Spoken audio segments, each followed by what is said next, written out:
Hey everybody, welcome back to Battle Ready Inc. So today I participated in the Carta Magica Ultimate Cup event, or as most people are calling it now, the Thanos Snap Tournament.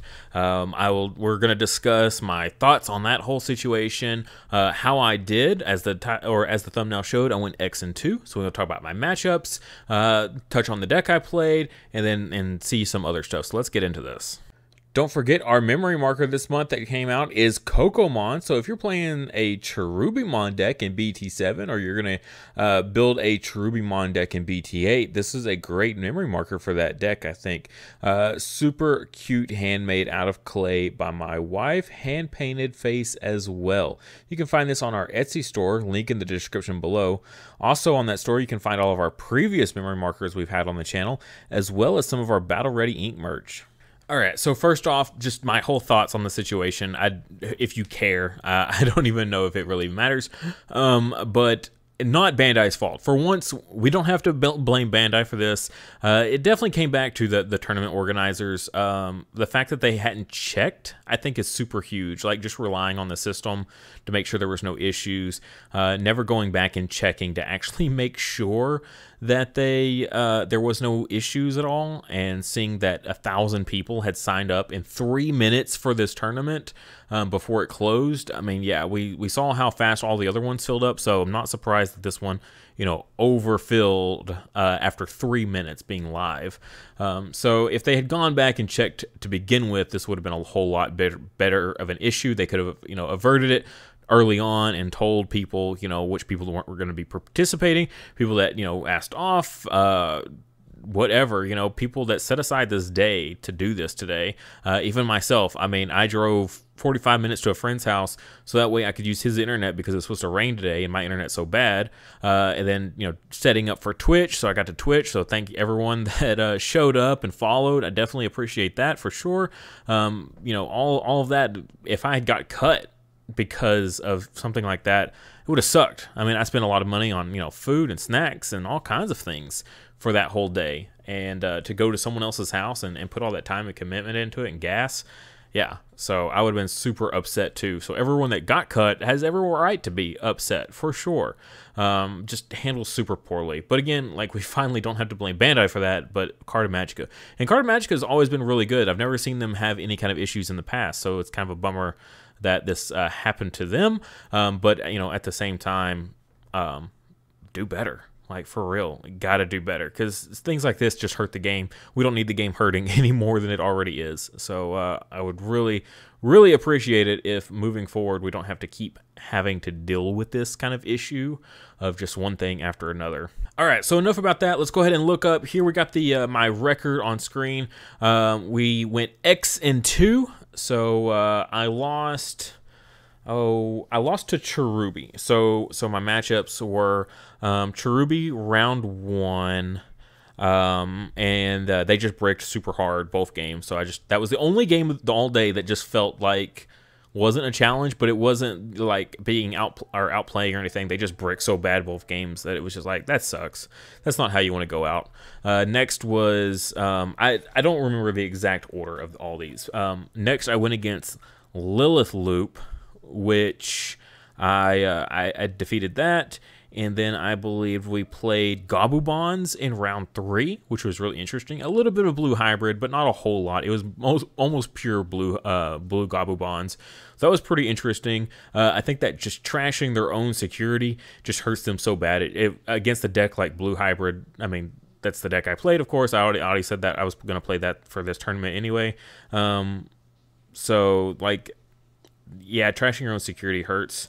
And then we played, I think I played another Lilith Loop. No, it might have been a Cherubi. I played a Cherubi player that beat me in overtime. Game 3 overtime. They returned 0 and set up a not that impressive a board. It wasn't like too crazy or anything like that. I think they ended on a Cherubi. But literally in like 5 turns, they managed to get 2 Bushis in trash. So it came back to me. I cleared their whole security. I just couldn't quite close it out and push for game. But I felt like I was in a really good position. I think I had like 4 security left or something like that. I was like, there's no way they're going to clear all this. So I'll just play out. It was either a Syakomon or a Madoki. I want to say it was a Madoki, but they ended up Deathclawing the Cherubi, popping that, and oh man, it was just crazy. I don't remember all of it, but yeah, they had 2 Bushis in trash and 1 that they promoted at a raising area. So 3 Bushis in like 5 or 6 turns. Like their draws in getting Bushi in trash was absolutely insane at the luck, and then was able to pop the Cherubi and bring out the Bushis, and yeah, they just barely managed to clear me. They might have brought out 1 Bushi and a Bokomon, and I think the Bokomon, yeah, allowed them to like evo for free and then just go all the way up. It was super wild. So yeah, they beat me very, very close in game 3. Played another Lilith loop that we beat. Played a Machingermon that I almost booted the game. I swung with a Zulongmon, and instead of stunning the blocker, I stunned the Chaosdramon. I didn't realize they had a blocker on field for whatever reason. So unfamiliar with that deck, and they just blocked my Azulong that was going in for like 4 checks. They had 3 things on field without sources, and I had the Azulong and blocked it. And I was like, well, I just lost myself this whole match. Ended up still managing to take that game. So super crazy. Very, very like fortunate on that. We played a yellow hybrid that just absolutely stomped me. Every game they had like Gazimon perfectly like turn 1 every single time. Got into a second Gazimon, so they always, like, if one got cleared off field, they just promoted up the other one. They were just always were in the most beneficial like place. And then I played another, and they beat me like handedly. I got close. I think I beat them 1 game. And then I almost had them game 2. And they were down to 0 security and not a whole impressive board, but somehow managed to come back all the way up to 5 security. It was like Kazuchimon, and because they had 3 of the Duo Tamers, so they went up to like 10 memory. And yeah, Kazuchimon brought them back to 3, and then they went into a Jet Sylphie for another one, and then they went into a Lord Nightmon, swung with the Lord Nightmon. Yeah, Lord Nightmon, played a Lucymon for free, so recovered into 5, and then ended the turn with a, oh, I forget the name of it. The one that places a Digimon from field into security, and played that, and then went up into 6 security from 0. I was like, all right, well, I'm not winning that. So it was a wild turn. Those are my only 2 losses for the day, though. Yeah, so it was wild. So 2 Cherubi, 2 Lilith, Machingermon, Gabubons, 2 yellow-purple hybrids. I know I didn't play any blue all day, so that was at 6. That's 8. Okay, yeah, so that's 8 there. Didn't play any blue hybrid all day. I was the only blue hybrid, and I think all my opponents, like most of them, hadn't played any blue hybrid at all. One person said they had played 2 all day, including me. So that was it. So I guess not a whole lot of blue hybrid. I felt kind of bad. I really wanted to play red hybrid, and I got the deck on Friday. A friend of mine lent it to me on Friday. I just had no time to play test, and I just had played blue a whole bunch and seen blue played a whole bunch. I just kind of knew how to play it, as opposed to red hybrid that I had no experience at all with. So kind of a shame, but I really wanted the XVmon, so we managed to go X and 2 on that. And just if you're curious, here is the deck. I've showed it plenty of times before.